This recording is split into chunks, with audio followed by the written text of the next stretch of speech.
Hey guys, welcome to my Blackmagic Pocket Cinema Camera review. So in this video I'm going to talk about the menu and show you some test footage and all kind of goodies. So first let's talk about the inputs.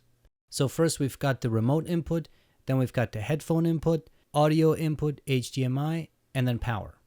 On the top we've got the record button, we've got the playback button, and then fast forward and rewind. Now at the top of the camera you also have a hole for a 1/4-inch screw, which allows you to hook up all kinds of accessories like a hot shoe and all kinds of other things. You have that same hole at the bottom as well, and also there you will find the battery, and that's also where the SD card is. When it comes to the menu, the first thing that shows up is the camera settings. Here you have the description, you've got the date, and you've got the ISO setting. They're called ASA, but it's the same thing. Now you've got the white balance, which is measured in Kelvin. It starts off at 32K and it goes all the way to 75K. And next we have the shutter angle, and it's measured in degrees. So 45 degrees means it's very closed down, and 360 degrees means it's wide open. And I'll show you some test footage what the difference is between 45 and 360. And next thing we got the audio. So here you can set the microphone input, which channels to use, and also you can set the speaker volume. Now next we got recording. Now here in the recording format you can choose between RAW or all the flavors of ProRes. Now if you're choosing RAW, your dynamic range is limited to just film. You can't choose anything else. If you choose ProRes, any of the ProRes flavors, you can choose video as well. Now personally I prefer film because it gives me the best quality and I can just do a lot with it. Then below you've got the frame rates. You can go anywhere between 24, 25 or 29 or 30 frames per second. And then below that you have the time-lapse interval. And that's really cool, so you can take time-lapse photography, which is great because you can go all the way from taking 1 frame every 2 frames all the way up to taking 1 frame every 10 minutes, and then there's a lot in between. Next we have the display settings. So here you can choose how to view your dynamic range. So for example, even though you're shooting in film, you can still choose to view it in video. Now I prefer to still view it in film because I want to see what the final product will look like, but you can do whatever you want. Then below that you've got the brightness setting, and this is just the brightness setting for the display. Below that you have the zebra settings. And then below that you have the HDMI overlay settings if you hook this up to an external LCD display. Now then you also have a few buttons. So you've got the focus button, and if you press it once, it's going to focus in on whatever's in frame. And pressing the button twice, you're going to activate focus peaking. Now if you press the iris button once, it's going to adjust the aperture. And you can also adjust it manually by using the up and down arrows.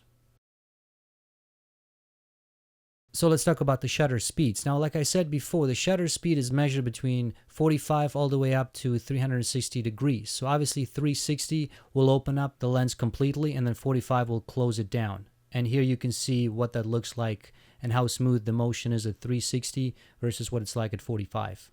So here's some low light performance. Now this shot is done with the camera, so I just turned off the lights. You can see all the settings down there. And as you see, zooming in, it's not bad. Now this is my Canon T3i, same settings. I shot this at the same time. And when you zoom in, you can start to see that it's slightly fallen apart. Here's a side-by-side comparison.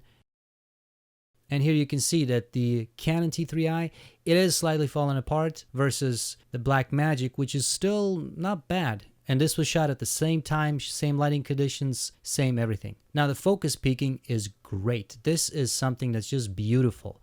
Whatever is green is in focus. It's that simple, and this works very well even outside when it's very bright. So let's take a look at some images. Now here's some raw images which look just beautiful. This is obviously color graded and it just looks beautiful. I had to stabilize it in post because the lens is really not that great when you're holding it, and I'll talk more about that in another video. Now RAW obviously will give you some incredible footage, and it also will give you some really big files. So 1 minute equals to about 3 gigs. So you got to keep that in mind. Unlike ProRes, which is about 1 gig per minute, which is still a huge file, but compared to H.264, it gives you a lot more to work with in post, and it allows you to create some beautiful footage. And that's the difference between this camera and any DSLR. Color grading is a must here. You have to build that into your workflow, and if you're not aware how to do it, start learning. Now, focus pulling on this camera is just like other cameras. I mean, it just depends on the lens. I use a follow focus because I hate that focus ring. So a follow focus is a must for me. You might feel different about that, so it just depends how you like to work. Now, the rolling shutter on this one, it's a lot less than on a DSLR. That's for sure. So here's some tests with the built-in mic. All right, so here's the test. I got the fan behind me running. Can you hear? That's the fan. Just to create some kind of a noise. So here we go. Mic check 1, 2, 3, 4, 5. I was walking down the street and I saw this chicken. I don't know what it was doing, but I just felt like asking it. So I kind of did. It didn't answer me naturally, so I kind of went home. But then the problem is when I got home, I couldn't stop thinking about that chicken. I don't know what it was about it, man, but it just kept me up all night. You know what I'm saying? You know how it is. When you see a chicken in the middle of the road, it just makes you think about your own life. So the next morning when I woke up, guess what? That chicken was still in my mind. It's one of those things. It's like when you watch a soap opera. You may hate yourself deep inside for doing it, but it just feels right. Just a little bit. So that's kind of how I felt about that particular chicken on that particular day.